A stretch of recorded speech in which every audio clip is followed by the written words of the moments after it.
আসসালামু আলাইকুম সবাই কেমন আছেন? আশা করি ভালো আছেন। তো আজকে আমি একটি নতুন রেসিপি নিয়ে চলে এসেছি আপনাদের সামনে। সেটি হচ্ছে কি বলেন তো?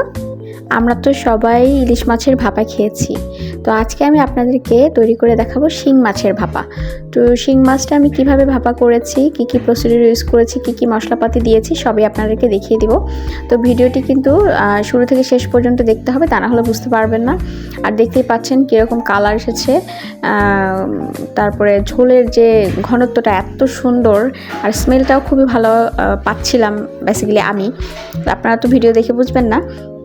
তো আমার এই প্রসিডিউর ফলো করে যদি তৈরি করেন তাহলেই বুঝতে পারবেন। তো চলুন আমি কি ইউজ করেছি শিং মাছের ভাপায় দেখিয়ে দিচ্ছি। আমি এখানে কুচনো পেঁয়াজ নিয়েছি, সামান্য পরিমাণে একটু কালো সরিষা নিয়েছি, সামান্য পরিমাণে একটু ধনিয়া, সামান্য পরিমাণে একটু জিরে আর 4টে শুকনো লঙ্কা নিয়েছি। এবারে আমি এখানে যে মশলাগুলো আছে সবগুলো মশলাকে আমি পাটায় বেটে নেব।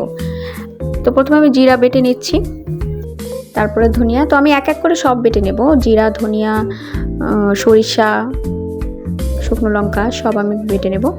তো আসলে পাটায় বেটে যদি আপনারা রান্না করেন তাহলে আসলে খাবারের টেস্টটাই অন্যরকম আসে, কারণ আমরা তো ফ্রিজে করে সবসময় সব কিছু রেখে দেই। তো আমার বাসায় আস্ত রসুন ছিল না, এই জন্য আমি রসুন আর আদাটা একদম সঙ্গে সঙ্গে বেটে ইউজ করতে পারিনি, ফ্রিজে ছিল এই জন্য আমি আর দিইনি। তবে আপনারা এই মশলাগুলোর সাথে অবশ্যই আদা এবং রসুন চেষ্টা করবেন টাটকা বেটে ইউজ করতে, তাহলে স্বাদটা আরও বেশি ভালো আসবে। তো আমার তো বাটাবাটি হয়ে গেছে। এবার আমি যে মাছ নিয়ে নিয়েছি, মাছের মধ্যে আমি এবার সবগুলো মশলা দিয়ে ম্যারিনেট করে নেব। ওই বেটে রাখা মশলা দিয়ে দিলাম পরিমাণ মতো হলুদের গুঁড়ো, হাফ চা চামচের মতো রসুন বাটা দিয়েছি, আর সামান্য একটু আদা বাটা, পরিমাণ মতো লবণ, আর দিয়ে দিচ্ছি সরিষার তেল। আপনারা কেউ চাইলে এটা সাদা তেলেও করতে পারেন, মানে সয়াবিন তেলে, কোনো সমস্যা নেই। তো এবারে আমি মাছটাকে খুব সুন্দরভাবে ম্যারিনেট করে রাখবো। মাছটাকে কিন্তু ভালোভাবে আমার ম্যারিনেট করতে হবে। মাছটা যখন আমার ম্যারিনেট করা হয়ে যাবে এ পর্যায়ে এটাকে আমি 10 মিনিটের জন্য রেখে দেবো। তো 10 মিনিট পরে আমার স্টিলের একটি বাটি লাগবে, যেহেতু আমি ভাপা তৈরি করব। তো এরকম একটি স্টিলের বাটি নিয়ে নিয়েছি। এবারে বাটিতে আমি ম্যারিনেট করা মাছগুলো সুন্দর মতো সাজিয়ে দিব। তো সবগুলো মাছ এভাবে আমি বাটিতে সুন্দর মতো সাজিয়ে নিচ্ছি। আপনাদের কাছে যদি ওভেন প্রুফ কোনো কাচের বাটি থাকে তাহলে আপনারা সেটাতেও করতে পারেন। তবে হ্যাঁ, ভাপানোর জন্য অবশ্যই ভাতে ভাপা করতে পারেন অথবা গরম পানিতে, যে যেটাতে কমফোর্টেবল।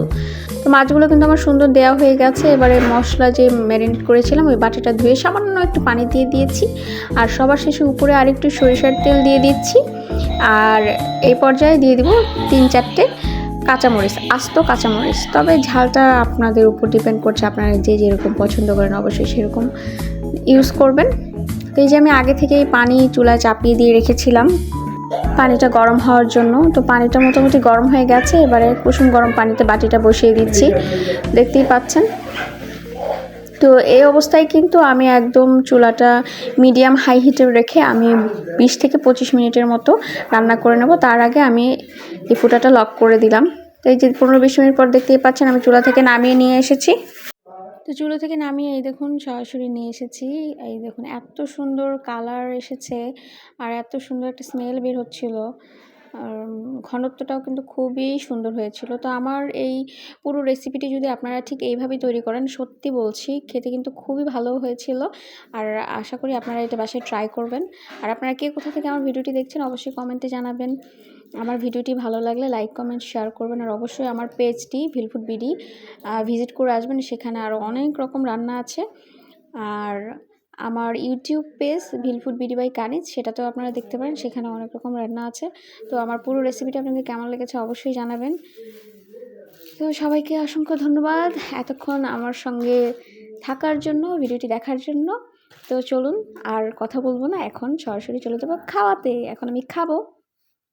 তো এই যে আমি সামান্য পরিমাণে একটু ভাত নিয়ে নিয়েছি, আর স্টিলের প্লেটে আমার খেতে খুবই ভালো লাগে। আমি লাস্ট টাইম যখন ইন্ডিয়াতে গিয়েছিলাম সেখান থেকে স্টিলের প্লেট নিয়ে এসেছিলাম। তো সেই স্টিলের প্লেটেই আমি সবসময় খাই। তো আপনাদেরকে দেখাচ্ছি। তো খেতে কিন্তু খুবই ভালো হয়েছিল। সরিষার যেমন একটা ঝাঁঝালো ভাব ছিল, তেমনি সরিষার তেলের একটা ঝাঁঝালো ভাব ছিল। এতক্ষণ সাথে থাকার জন্য সবাইকে ধন্যবাদ।